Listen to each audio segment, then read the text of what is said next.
masih banyak banget. 8 match dan ini bakal masuk match ketiga Kalahari. Map yang sangat panas tentunya dan lebih panas lagi di sini tengah mapnya nggak ada RRQ ya. Anarki ya. Aduh, nih fun fact-nya sebenarnya dari Grand Final U-Point di Minor League ini itu dari grup C banyak yang lolos Pak ya. Dari grup C ada 4 ngirim tim ya? Ngirim Iya, 4 ya? 4 ngirim tim gitu kan. Jadi bisa dibilang grup C nih cukup mendominasi juga. Tapi yang menarik, Area Foundation sepertinya sudah terjadi penumpukan di mana sudah ada firing juga antara The Prime dan juga TME. Emang tim-tim yang satu angkatan nih, satu kloter gitu yang sedang Lagi unjuk gigi ya? lagi unjuk gigi juga nih sepertinya. Oke, dan kita lihat di Foundation sendiri ternyata cukup aman karena dari TP KZL-nya harus mundur ke belakang dulu mengingat teman-temannya mengalah ke belakang dan gak memiliki resource apa-apa gitu. Ini bahaya banget gak sih? Iya, ini juga berbahaya, minimnya resource, lu nggak bisa gerak terlalu bebas. Apalagi kayak lu, ini ternyata Wukong tuh kalau misalkan di Kalahari, busnya tuh menyesuaikan ya. Lebih ini ya, lebih nggak kelihatan gak sih? Lebih nggak kelihatan, Iya. lebih gersang gitu ya. Lebih gersang. Iya. Ini kayak sekarang akhirnya kalau kita perhatikan kedua tim udah mulai menarik diri, tapi ada yang nggak bakal menarik diri di sini sepertinya karena sudah terjadi sedikit banyaknya firing ke arah depan di arah SES dan juga Lynx. Yap, udah ada Lynx Baby, Vince, Vici dan lain-lain. Mereka udah mengetahui bahwa di depan mereka ada musuh. Nah, kalau perang kita ngomongin di Council Hall ini sebenarnya perangnya bukan tentang mekanik aja tapi tentang knowledge lo dengan celah-celah yang diberikan, dataran tinggi dan rendah dan juga segi lootingan yang seperti apa. Ini benar-benar menurut gua sedikit sulit tapi kalau lu udah bisa pelajarin justru lu yang bisa ngerajain tempat ini gitu.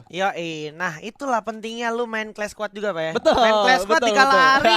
Biasanya kalau dapat konsingol tuh waduh asik banget tuh Pak buat belajar groundingnya gitu ya Betul. kan. Dan sekarang sepertinya di sini ada upaya pergerakan yang menurut gue cukup brilian dari SES di mana dia langsung motong jalan coba melakukan upaya flanking ke arah kanan dan somehow sepertinya dari teman-teman Lynx-nya juga udah mulai merasakan adanya kehadiran seseorang udah semakin dekat dan dekat. Borgai terlihat langsung coba ditembak begitu saja loncat lu ke bawah masih bersama Dewi Fortuna tapi enggak di bawah ada satu orang lagi dari SES dibuka keluar untuk pertahanan diri ternyata Vince berhasil dapetin Fung terkena dan di sana malah tersergap begitu ya tapi udah ada follow up yang bagus juga harusnya coba langsung di fairingnya dengan MP5 Vince ternyata masih cukup baik dengan Kar 98 yang menyisakan Jojo dan juga Bara. Bakalan coba di follow up seperti atau tidak?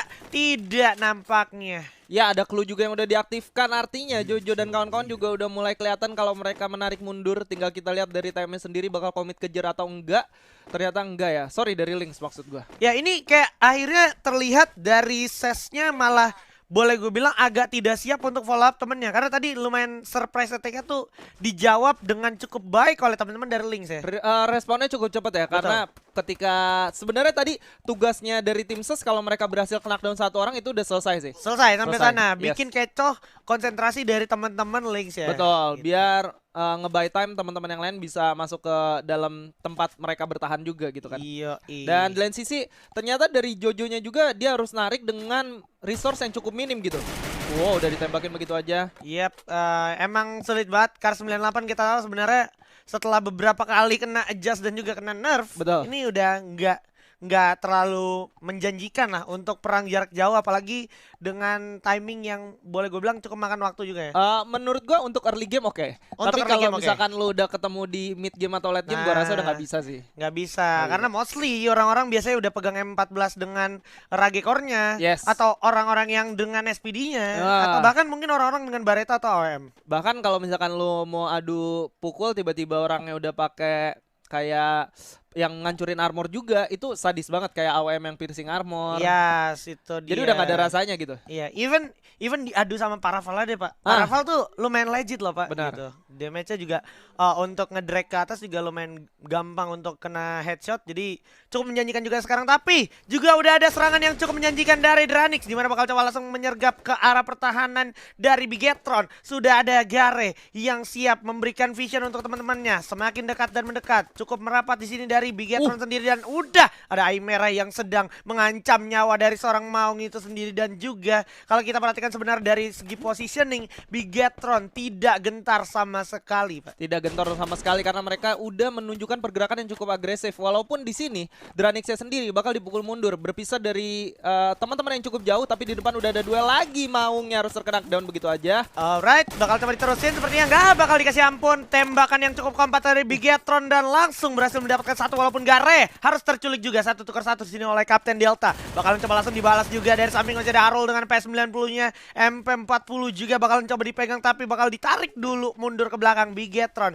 coba grup kembali dan melakukan inisiasi ulang serta memastikan di mana aja pergerakan-pergerakan dari Dranix itu berada. Sementara itu, kalau kita perhatikan, Rul udah mulai menguasai area lantai 1 dan juga Razor ternyata di area gentengnya juga sudah dikuasai, memastikan kalau kawan-kawan Bigetron tidak akan diberikan napas walaupun di arah luar lantai 2. Mulai masuk lagi ke dalam, semakin terhempit. Hati-hati, ada Kapten Delta sudah masuk ke dalam, langsung loncat-loncat saja, tapi 1-1 juga sekarang. Anca udah jatuh, Delta juga udah jatuh, langsung coba dihabisin oleh Regar. Masih punya satu global untuk pertahanan ternyata dari Dranix, tapi bakal berhasil diduelin di sana Ikap dengan satu orang aja, menyisakan satu orang lagi. Arul bakal melawan satu orang dari Bigetron.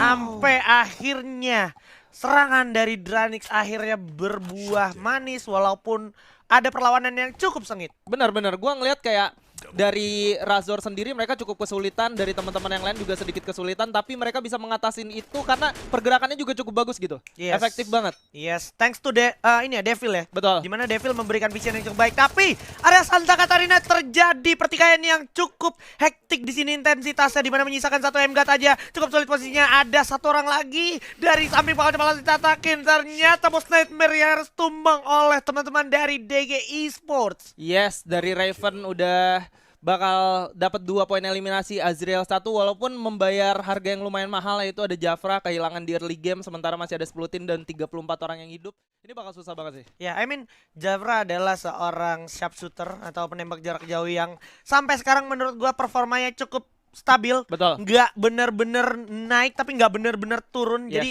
emang peranan Jafra ini sebenarnya cukup menjanjikan untuk DG masuk ke arah late game, apalagi di area ini ya, di area si Kalari Santa sendiri. Karina, tempat-tempat yang agak terselubung gitu ya, yang Betul. banyak patahan-patahan, yang banyak celah untuk nembakin, itu bahaya banget sih. Yes. Dan kita bisa saksikan juga di sini gimana Boom bermain dengan cukup efektif lagi dan lagi. Mereka masih masuk ke mid game dengan 4 orang yang masih hidup dan udah dapetin 1 poin eliminasinya, yang artinya Dranix sendiri udah kehilangan 2 orang lainnya. Iya, udah cukup terkikis. Jadi emang agak-agak berbahaya juga kalau seandainya dibawa ke arah late game.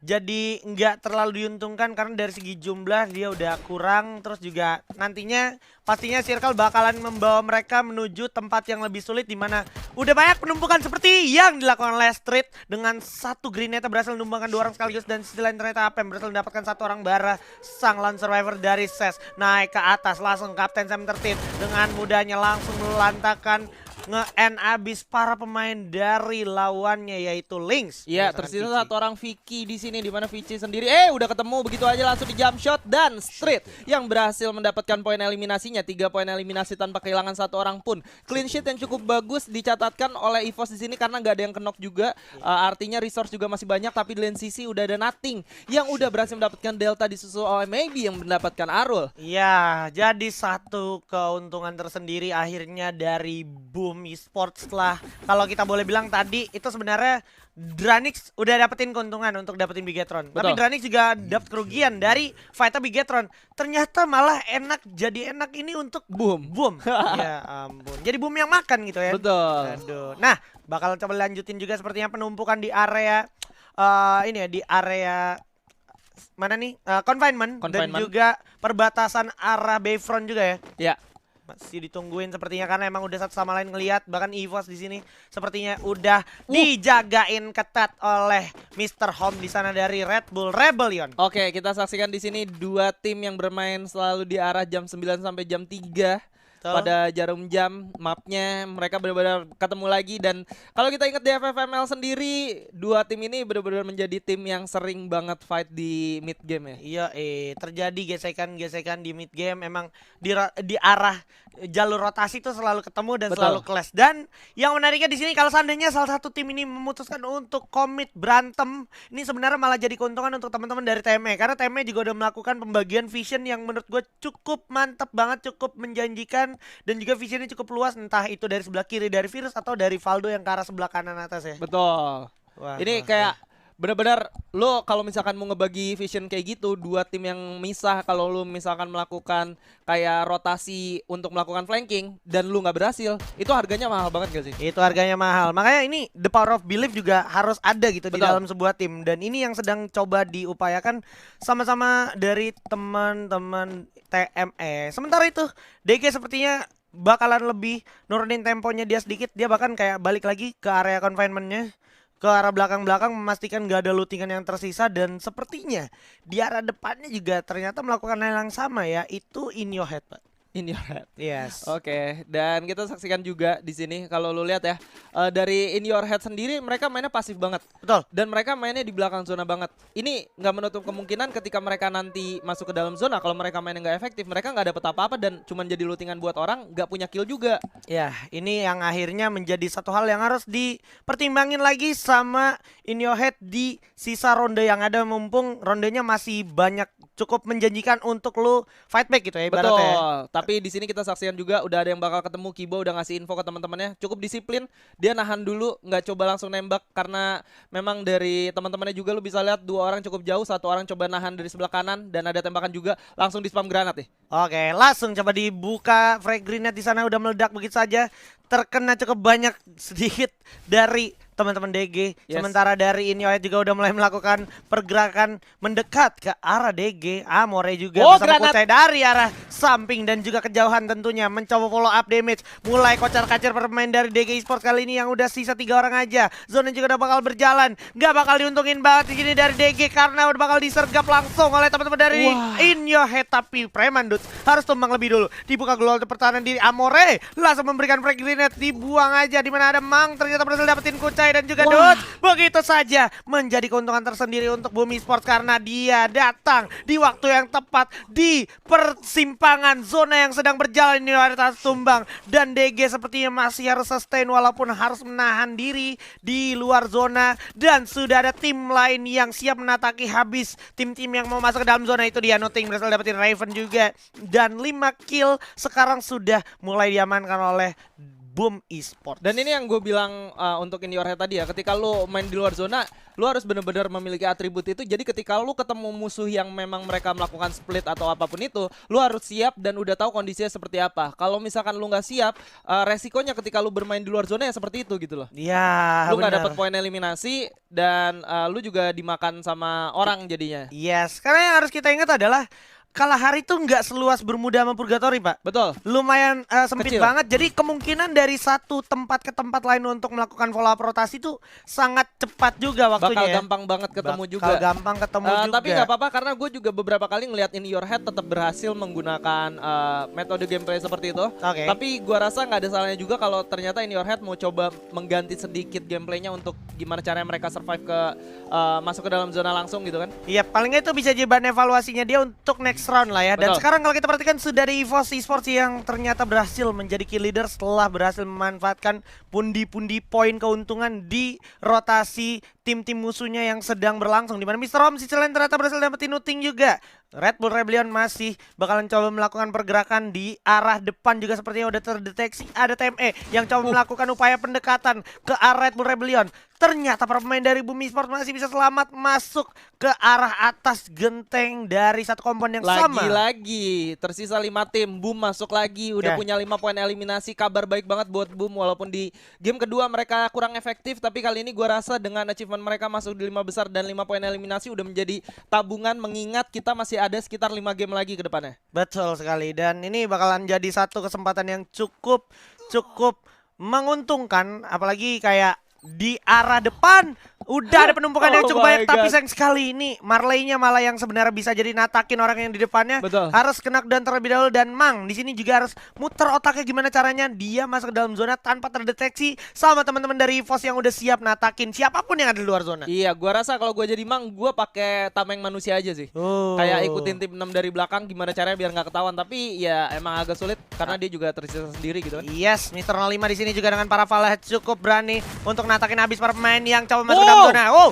dari samping ternyata ada Kapten Sam 13 dengan AWM jarak dekatnya cukup baik. Boom pun harus puas posisi kelima, dan dari arah kejauhan masih ada Fras juga berhasil dapetin Valdo. Bakal cepat tembak di arah Fras. Udah terkena dan juga TPR tumbang, puas di posisi keempat. Mr. 05 dan kawan-kawan dari EVOS total perolehan 10 kill, 12 kill, dan langsung ditutup dengan Buya dari EVOS Esports. Wah, EVOS Esports berhasil buya dengan torehan kill yang banyak banget ya. Wah gila sih, ini kayak permainan yang menurut gue cukup jenius. Yap. Nggak banyak resikonya, Benar. tapi banyak untungnya. Tapi gua